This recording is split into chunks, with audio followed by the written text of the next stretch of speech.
Hello everyone. Today I'll continue telling you the story of single mom Diệu Hân. That night, the whole house was steeped in silence. The ticking of the wall clock echoed through the still air. Outside on the porch, the late autumn wind blew in gentle bursts, carrying a faint salty chill of dew. The wooden door gave a soft click, and though the adopted son of Mrs. Qua quietly stepped inside, the dim amber glow of the night lamp cast light over his face, weary, yet with eyes full of determination. He didn't turn on the main light, only bent down to pull a suitcase from the corner of the wardrobe, unlocked it, and began packing his clothes quickly yet neatly. Every movement felt like he was racing against time. Con, his younger brother by blood, emerged from his room, eyes still heavy with sleep, and asked in surprise, "You just got back to the country, why are you packing in such a hurry?" Though paused, turned to look at his brother, his voice low but firm. "I have to go to Saigon tonight. Tomorrow tell Mom I had urgent business and couldn't say goodbye. Don't let her worry." Con was about to ask more, but the look in those eyes stopped all questions. It was the look of someone carrying a burden that could not be spoken of at that moment. A few minutes later, the quiet rolling of suitcase wheels crossed the floor.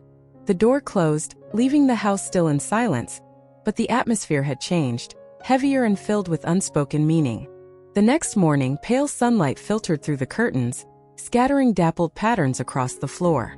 Han opened her eyes, but her mind was still in turmoil.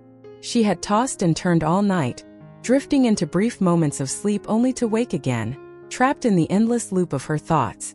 The image of the tattoo she had glimpsed the night before kept replaying in her mind with crystal clarity, as though it were burned into her memory.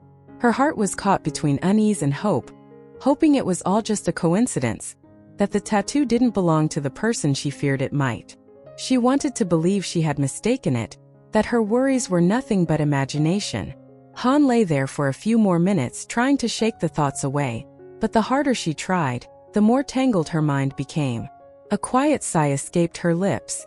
She pushed herself upright, her gaze drifting unconsciously toward the empty, silent courtyard outside. Everything out there looked calm, but inside her it was anything but. Silently, she stepped into the kitchen. Sitting down on the familiar wooden chair, she stared blankly for a long moment, her eyes unfocused as if searching for answers to questions she couldn't name. It wasn't until she heard the light patter of Tom's small feet running in, and his voice calling, "Mom, I'm hungry," that Han startled as if waking from a dream. She forced a smile, gently ruffling her son's hair before starting on breakfast. The soft sound of the knife meeting the chopping board and the aroma of warm rice gradually filled the kitchen. Yet even in these familiar motions, her mind felt suspended somewhere else. A place filled with suspicion, worry, and a growing sense of fear. As with every day, after a quick tidy-up in the kitchen, Han picked up her worn bamboo basket and stepped out into the yard. Her footsteps crunched softly on the ground still damp with night dew. The hens, alerted by the sound, bustled toward her, necks craning, eyes darting as they waited for the grains to fall. She scattered handfuls of rice evenly, the sound of grains hitting the earth mingling with the lively clucking. She crouched down, slipping her hand into the warm straw nest to gather each egg, still holding traces of heat. She placed them gently into the basket. The dry straw's earthy scent mingled with the faint aroma of fresh eggs, familiar and comforting, steadying her heart for a brief moment. This small daily ritual brought her a sliver of peace amidst the chaos of her mind. When she finished outside, Han returned to the kitchen. She rinsed the rice in a metal basin, the trickle of water blending with the faint sound of grains rubbing together. Her familiar knife glided across the cutting board, slicing the bright orange pumpkin into neat pieces, releasing a sweet, nutty aroma. All of it went into the pot to simmer slowly. Today she wanted to cook pumpkin porridge for Tom. A simple dish, but one that always lit up his eyes. When she brought out the steaming bowl, the gentle sweetness of the pumpkin mingled with the rising warmth. Tom sat upright, spoon in hand, letting out little gasps as he ate quickly, as though afraid the deliciousness might vanish. Watching her son eat so eagerly, the corners of Han's lips curved into a faint smile, though deep inside the unspoken worries still lingered. After breakfast, Han carried Tom outside for some fresh air. The narrow dirt path leading toward the tea fields was covered in a thin layer of sunlight, the light filtering through the foliage, scattering trembling golden patches on the ground. On both sides of the path, rows of lush green tea bushes seemed freshly washed by the morning dew, their leaves gently rustling in the soft breeze. From a distance she spotted Ton, his conical hat tilted, shading half of his sun-browned face, his hands skillfully plucking tender tea leaves and dropping them into the bamboo basket at his side. Han's steps slowed. She stood still for a moment, a wave of conflicting thoughts rising within her. Should she tell him? Would he understand and believe her? Or was it all just a coincidence and she was simply being paranoid? A light breeze drifted past, carrying the scent of fresh tea leaves, pulling Han back to reality. She took a deep breath as if to summon more courage. Ton. Her voice wasn't loud, but it was enough to make him look up. Ton set down the basket of tea leaves, smiling as he walked toward her. What's the matter, Han? Looking into his eyes, she hesitated, then gave a small nod toward the village road. Let's go to Sister Min's place for some tea and a chat. I have something to ask you. So the two of them, with Tom in tow, followed the dirt path toward Sister Min's tiled roof house.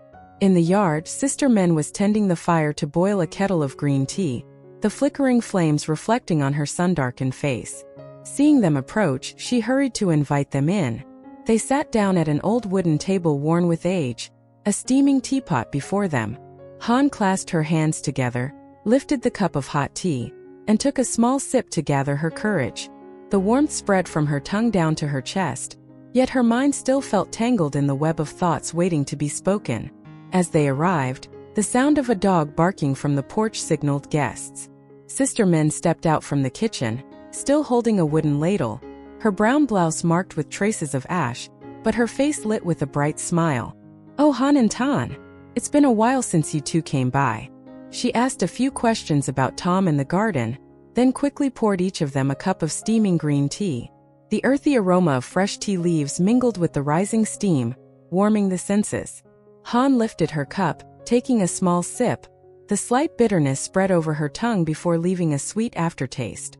Setting the cup down, she took a light breath and glanced at Ton, a look that signaled the start of her story. Ton, I need to tell you something.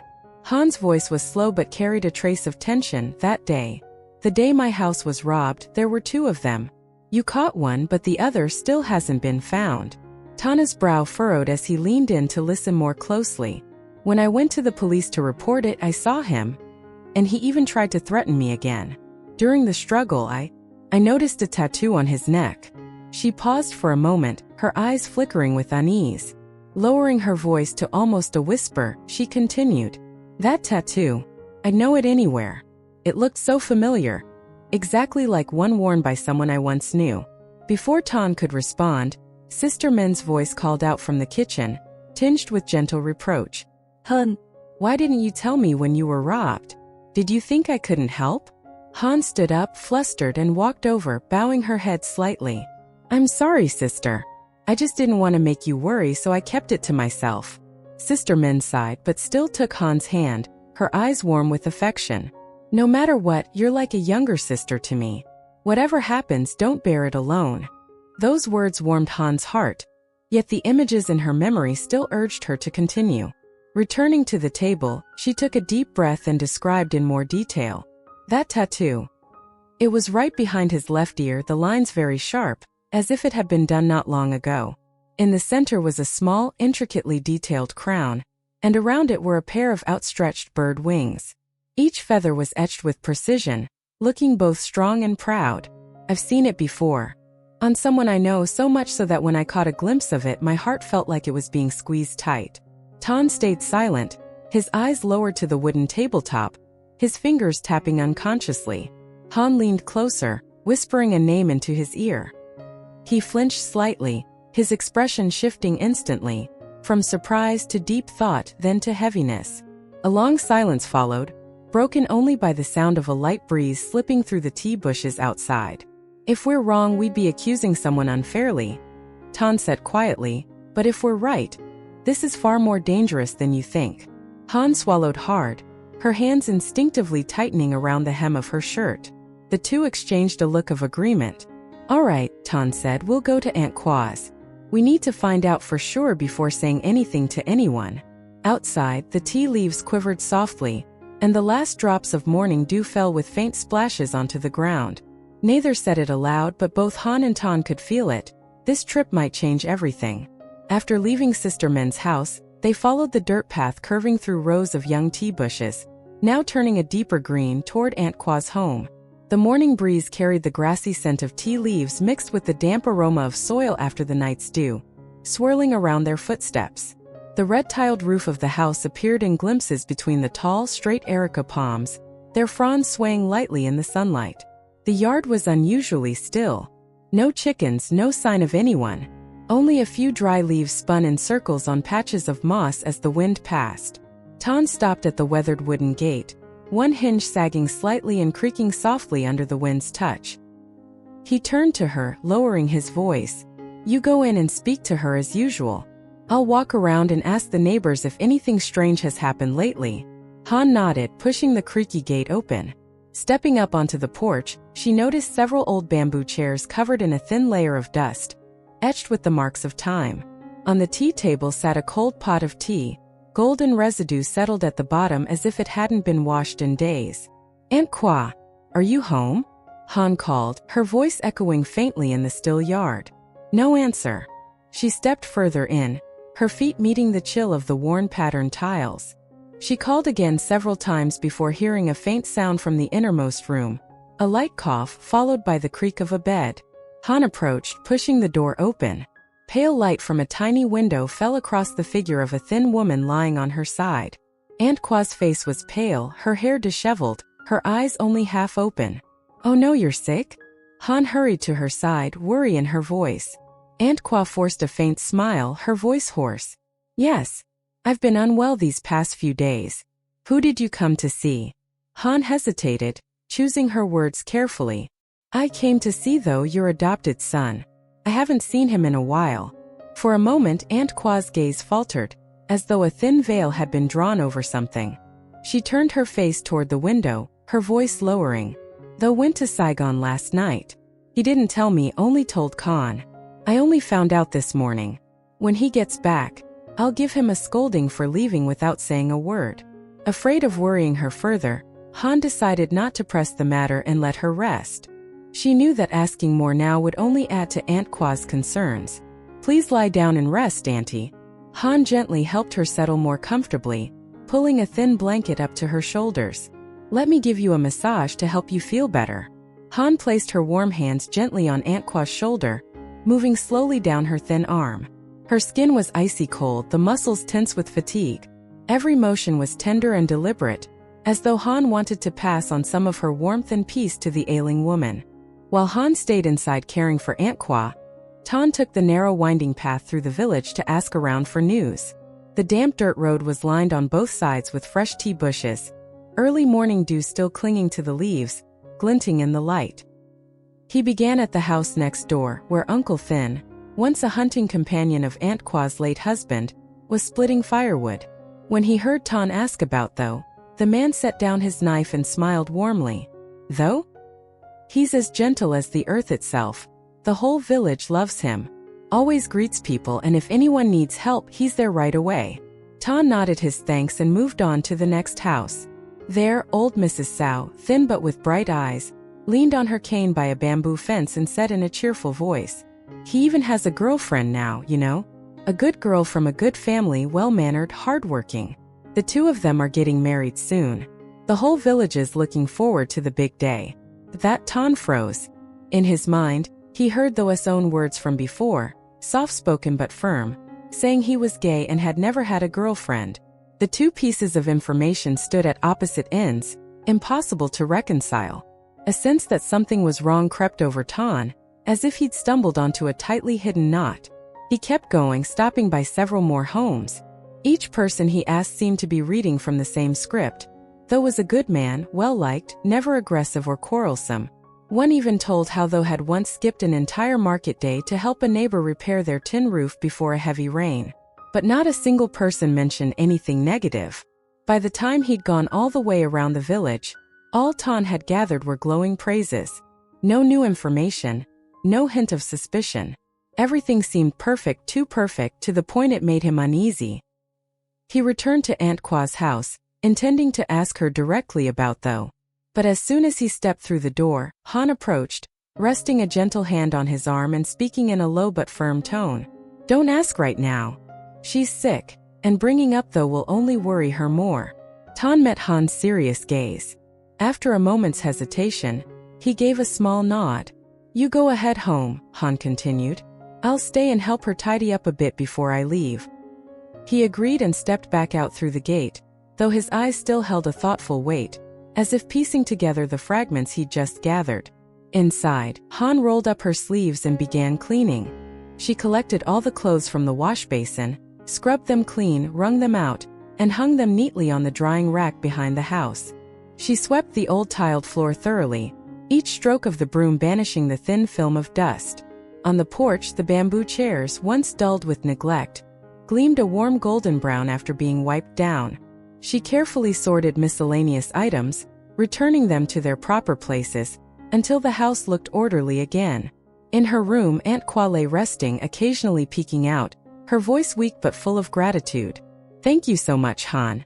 Han only smiled, steering the conversation away from though. She knew the older woman needed rest, not more worries. When everything was in place, Han called for Tom, slinging his small bag over his shoulder. The two stepped out through the gate. The familiar road stretched before them, flanked by rows of old bamboo swaying and whispering in the breeze, the scent of damp earth after rain lingering in the air. But Han's steps felt heavier than usual. In her mind, the scattered pieces of information spun endlessly.